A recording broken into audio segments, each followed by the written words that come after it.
ce que nous avons connu va disparaître. Tout ce qui va subsister de la création se trouvera entre ces murs. À l'extérieur, seuls les eaux du chaos à nouveau.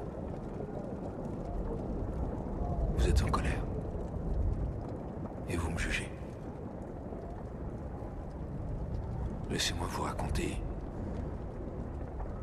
la première histoire que mon père m'a racontée, la première que j'ai racontée à chacun de vous.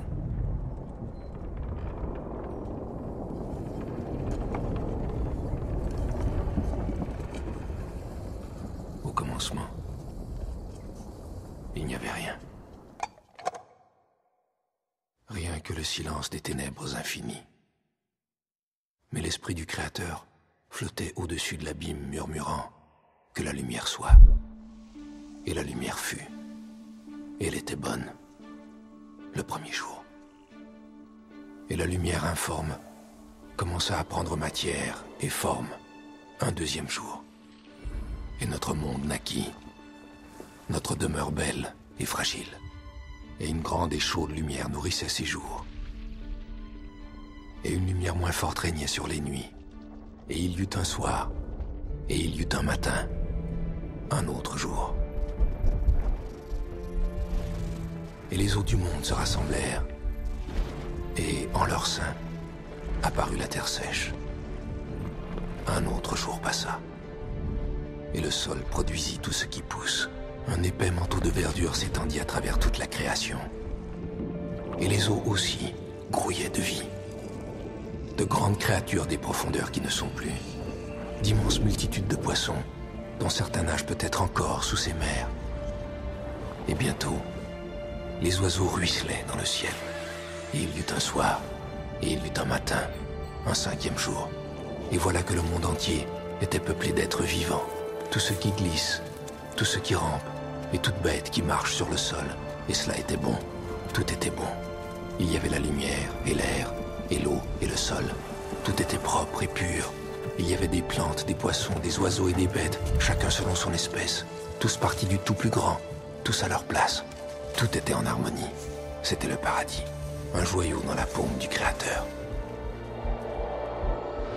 Ensuite, le Créateur fit l'homme et la femme à ses côtés. Notre père et notre mère à tous. Il leur donna un choix.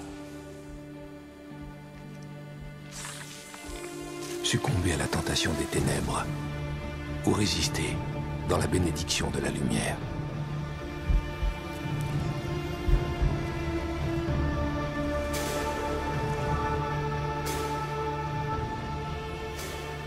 Mais ils mangèrent le fruit défendu. Leur innocence fut anéantie. Ainsi, pendant 10 générations après Adam, le péché a marché en nous. Frère contre frère. Nation contre nation. L'homme contre la création. Nous nous tuâmes les uns les autres. Nous avons détruit le monde. C'est nous qui avons fait ça. C'est l'homme qui l'a fait. Tout ce qui était beau, tout ce qui était bon, nous l'avons anéanti. Maintenant, tout recommence.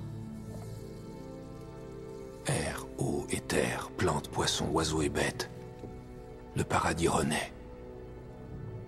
Mais cette fois, il n'y aura plus d'hommes au paradis. Si nous entrions au jardin à nouveau, ce ne serait que pour le détruire une fois de plus. Ainsi, le Créateur nous a jugés. L'humanité doit disparaître.